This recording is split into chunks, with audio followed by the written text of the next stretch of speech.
Hi everyone, it's Jerry. I'm going to tackle some chess puzzles in this video and just share my train of thought along the way. I'm in the middle of doing a puzzle streak, currently at 30 here. Feel free to treat this as a mini training session for yourself, pausing the video throughout and trying to solve them on your own first. I'm just going to go ahead and share my train of thought here. In this first one, it's black to move. So let's see what we have here. Okay, I'm looking at a check here. And what's the wonderful follow-up? This bishop is unprotected, so there could be something related to that. And I think that right there has just led me to the answer. So first, this check, it's also purposeful to insert the check so we're out of this line of fire. Rook check, king in the corner. And then if we could get the queen here, it'll be mate. Or if we could get a light square bishop here, it'll be mate. We don't have that. But a queen here will be mate. So this here and the double attack, queen f4, should do the trick. Giving mate next, or winning the bishop. And that'll be sufficient, since we're looking at a balanced material position currently, or something very close to it. What does black have? 3, 6. Black or white has an extra pawn. This should be it. And it is, yes. Queen there defends the mate, but not the bishop. Okay. Moving on. White to move here. All right, I'm immediately drawn to this move, but really it should probably be this one. So when considering these two checks, which one is limiting black the most? So if I go here, there's two options. And if he's getting here, he feels like he's slipping away. This is a mate in 2. We got check and then checkmate. All right, first one was the win of material. This one happens to be a mate in 2. So there we go. Moving on. White to move. All right, we're looking at another mate in 2. No problems here. I'm not looking at this check, because this rook is already doing a good job of taking away squares from the king, so I'm looking at forward stuff first. Another mate in 2. Bishop has to block. And we are on that square twice. Moving on. Black to move. We have tricks. Dark, dark, dark. And a fork here. All right, we take the bishop and land the fork. And in the end, we're up, what, a couple pawns? That'll be sufficient. Yeah, a couple pawn advantage is good enough. Black to move. Okay. I guess the thing we have to sort out here is, I mean, we could take this knight. What's happening after that? There's a concern of, let's say, rook takes, and then rook d5, winning the material back. How are we saving ourselves in that situation?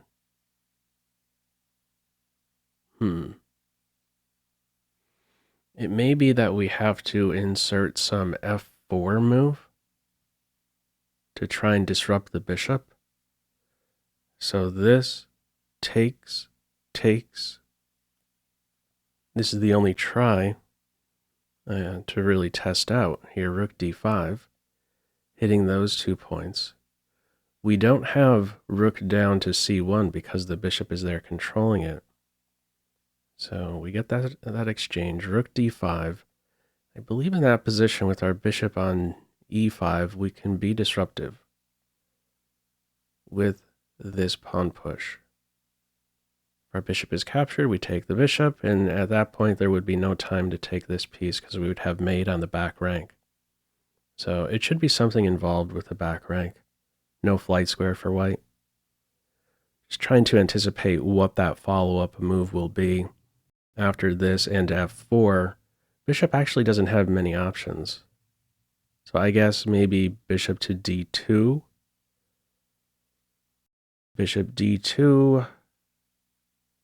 And what could we do there? We could play rook to c2. Rook c2 could be a move. Yeah, rook c2 I think is going to be the move in that position. I'm going to put this one on. Not sure what other first move to even put on here, so let's see how deep this one runs. Yeah, I don't see anything other than f4 in this position. I should mention this was a move that crossed my mind, but we don't have support for it. I would like to challenge the rook and get down here, but we're not in a position to do that. I'm going to put on f4. It might say puzzle solved. It does. Now, I'm not fully satisfied with this one, honestly, because I wasn't entirely sure after this here what we're doing exactly if the bishop goes back here. Still a bit of a mystery to me. So I guess it runs deeper in that you could take here.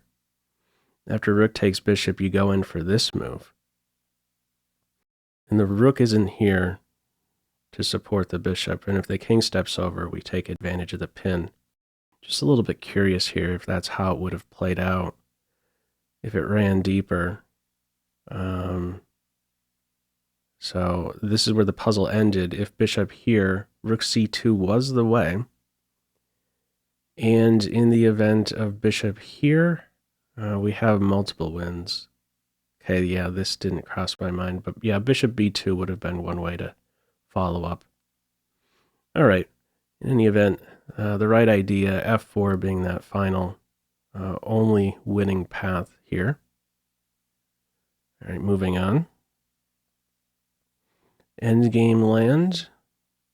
It's looking like we're going to be playing a king and pawn ending shortly. I don't see anything better than first exchanging bishops here. Black to move. Sorry about that. It says it right here. Sometimes it could be weird. All right, but we got the notation as well. Black to move. Chop, chop. And then we must enter. I don't see why it would be purposeful to duck the bishop exchange. In fact, white would be the better side if the bishops are still on board. There's always this target here. White has better coordination with the fixed pawn and the bishop. So how's this playing out? Chop, chop. It's going to have to be king improvement. Normally there's this race to improve the kings. And king here, king here. And it seems like we're going to be entering shortly. If the king tries to sneak over like this, we slide over and we're going to scoop up that pawn.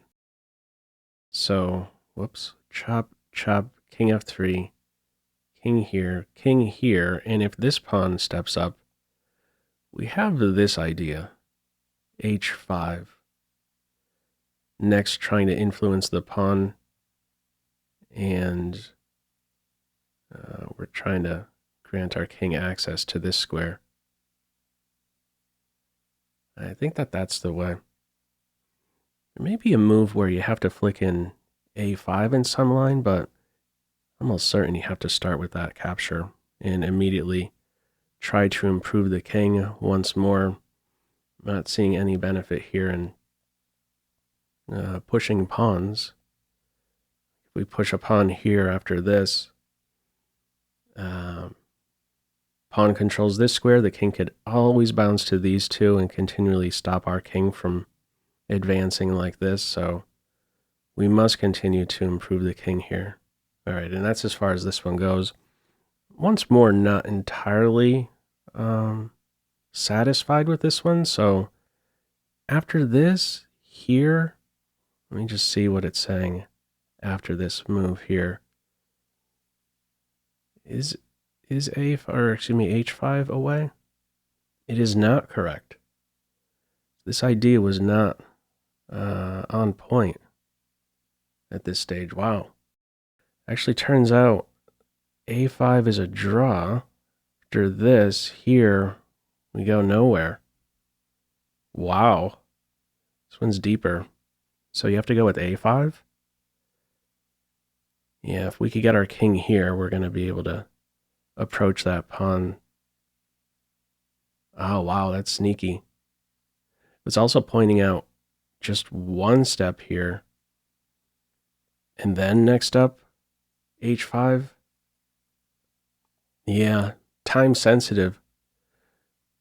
Yeah, I had that brief thought right at the end that a5 might be something, but I didn't fully appreciate that idea. Why was I so quick to play h5? Yeah, I was trying to punch a hole in this f4 square. But first playing the baby step here, getting it to a point where the king has to leave its optimal post, I guess we could say, on e4. Any king move is going to give us a square to work with, f5 being the big one. All right, baby stepping our way. It didn't carry out that far, but maybe it should have. Alrighty, let's carry on. Maybe get one or two more in here. Black to move. Okay, the king has no moves, and we're also ready to get mated. All right, I don't think that this one is too bad. So we're going to have to find a move that threatens something and saves our king. So this seems to be the way to do it. Form a battery, go down for mate. The check is nothing at that point. We slip away. Not sure how that's defended. Yeah, I don't see how it's defended. So I'm going to put that one on. And I guess it's the queen for rook exchange. And we just collect the queen. All right. King and pawn endings. That second last one was much trickier than this one here. All right. Black to move in this one. Okay, it's nearly mate. So if this, we don't want this knight here. We want to go down, queen takes f2 for mate. Here's the thing, if we play knight takes c2, there is queen takes pawn and f2 is defended. So the way forward here is going to be to move this knight and swipe a piece. And that should be the way right there. I'm going to put this one on. Knight takes bishop. And we're just going to be up some material now. So exchange queens, take this knight. There we go. And yeah, that's pretty much it with this one. If it carried out, pawn takes queen, knight takes knight. We get this in the end. It's going to be a bishop pair versus a rook, which should be decisive. All right, let's try one more here. So this is black to move. Let's see. Okay. So I'm looking at this check, move one. If the king moves, we have queen takes knight for mate. Bishop check, knight block here.